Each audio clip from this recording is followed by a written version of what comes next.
BJP और नीतीश कुमार रह जाएंगे भौचक्के। क्या है लालू यादव का मिशन 16? दोस्तों, न्यूज चैनल्स के हिसाब से बीजेपी और नीतीश कुमार का फिर से पैचअप हो चुका है, सगाई रोका हो चुका है। बस अब शादी की तारीख आनी है, यानी कि मुख्यमंत्री को नीतीश कुमार को इस्तीफा देना है और फिर से मुख्यमंत्री पद की शपथ लेनी है। सुनने में तो ये भी आया है कि नीतीश कुमार को बीजेपी अपने समर्थन का लेटर भी आज शाम तक सौंप देगी। अगर ये सब कुछ इतना आसान है और ये राहें इतनी सुलभ हैं, तो फिर नीतीश कुमार इस्तीफा क्यों नहीं दे देते? नीतीश कुमार क्यों नहीं मीडिया के आगे बता देते कि उनका जो गठबंधन है वो आरजेडी से औपचारिक तौर पर टूट चुका है? यानी इसका मतलब ये दोस्तों कि बीजेपी और नीतीश कुमार के लिए चीजें उतनी भी आसान नहीं जितनी दिखाई जा रही है, और आरजेडी के लिए उतनी भी मुश्किल नहीं जितनी बताई जा रही है। दोस्तों, लालू यादव ने कैसे मोदी और नीतीश कुमार को घेरने के लिए 2 फुल प्रूफ प्लान बनाए हैं, ये मैं इस वीडियो में आपको तफसील से बताने वाली हूँ।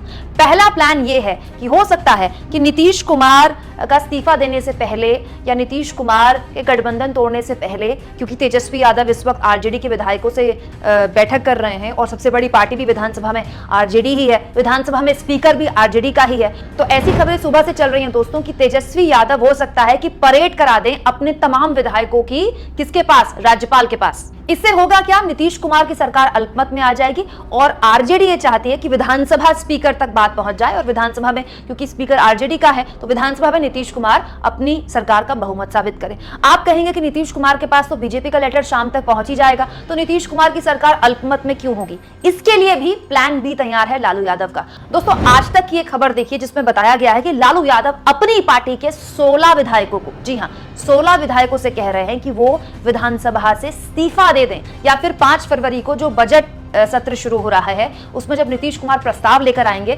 उसमें अनुपस्थित हो जाएं। इससे होगा क्या? विधानसभा की जो संख्या है वो कम हो जाएगी। अभी विधानसभा की संख्या है 243, लेकिन अगर 16 विधायक इस्तीफा दे देते हैं या अनुपस्थित हो जाते हैं तो फिर ये संख्या हो जाएगी 227। और इस लिहाज से भी लालू यादव के पास नीतीश कुमार को हराने का एक मौका होगा। यानी लालू यादव नीतीश कुमार के इस्तीफे के बाद भी एक प्लान तैयार करे बैठे हैं, और नीतीश कुमार अगर बीजेपी के साथ सरकार बना लेते हैं उसके बाद भी 5 फरवरी के बाद का उनका एक मिशन 16 का प्लान रेडी है। अब आप कहेंगे कुमकुम, कोई जीता हुआ विधायक इस्तीफा क्यों देगा? कौन एमएलए चाहेगा इस्तीफा देना?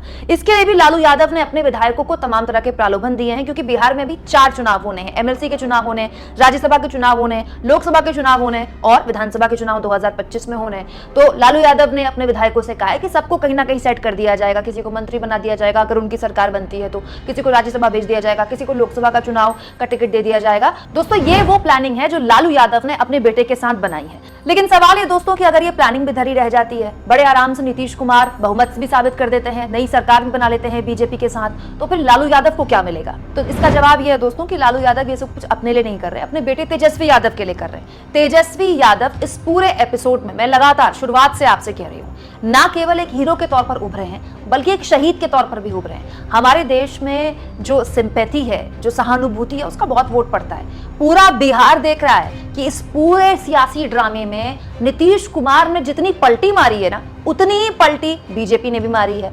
जब जब नीतीश कुमार बीजेपी को छोड़ते हैं, बीजेपी वाले उनसे अदावत पाल लेते हैं, फिर जब जब नीतीश कुमार उनके पास आते हैं, बीजेपी वाले उनके लिए रेड कार्पेट बिछा देते हैं। इस बीच नीतीश कुमार के बार बार पलटने पर बिहार के नेता पप्पू यादव ने उन पर कटाक्ष करते हुए कहा, कार्यकाल लंबा नहीं, किरदार बड़ा होना चाहिए। कर्पूरी ठाकुर 2.25 साल, शेरशाह सूरी 4.25 साल पद पर रहे, पर कद कितना बड़ा है। विरोधी भी श्रद्धा से सिर झुकाते हैं। नीति, सिद्धांत, ईमान बेच 2 दशक पद पर रहकर क्या पाया?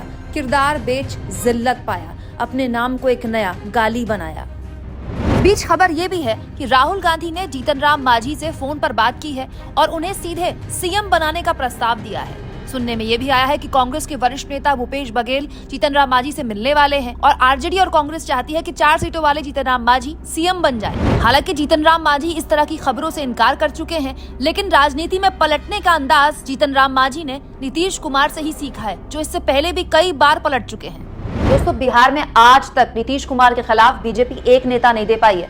सुशील मोदी कोई जन नेता नहीं है। सुशील मोदी भले डिप्टी सीएम रहे हो, लेकिन वो कोई जन नेता नहीं रहे। लेकिन तेजस्वी यादव ने इन पिछले 1.5-2 सालों में डिप्टी सीएम रहकर अपनी एक छवि बनाई है, ये छवि वो आगे ले जाएंगे। अगर उनकी सरकार गिर भी जाती है और आने वाले वक्त में जब वो विधानसभा चुनाव, लोकसभा चुनाव या तमाम दूसरे चुनाव में जाते हैं, तो तेजस्वी यादव के पास न केवल अभी राजनीति का पूरा एक वक्त है, बल्कि बताने के लिए 100 चीजें हैं कि कैसे उनका विश्वास तोड़ा गया, एक बार नहीं कई बार तोड़ा गया। यानी आप कह सकते हैं कि फिलहाल की सिचुएशन में भले ही Nitish Kumar win win situation में हो, सीएम पद पर एक बार फिर से आसीन होते दिखाई दे रहे हो, लेकिन आरजेडी या लालू यादव या उनके बेटे तेजस्वी यादव खास तौर पर एम्प्टी हैंड यानी कि खाली हाथ नहीं रहने वाले। इस पूरे एपिसोड में लॉन्ग टर्म राजनीति में जो परसेप्शन बनेगा वो नीतीश कुमार के खिलाफ बनेगा, बीजेपी के खिलाफ बनेगा और जाहिर सी बात है तेजस्वी यादव के समर्थन में बनेगा। क्या आपको भी ऐसा लगता है दोस्तों कि तेजस्वी यादव को जो सहानुभूति का वोट है, जो सिंपैथी का वोट है, वो बिहार के लोग मिलेंगे?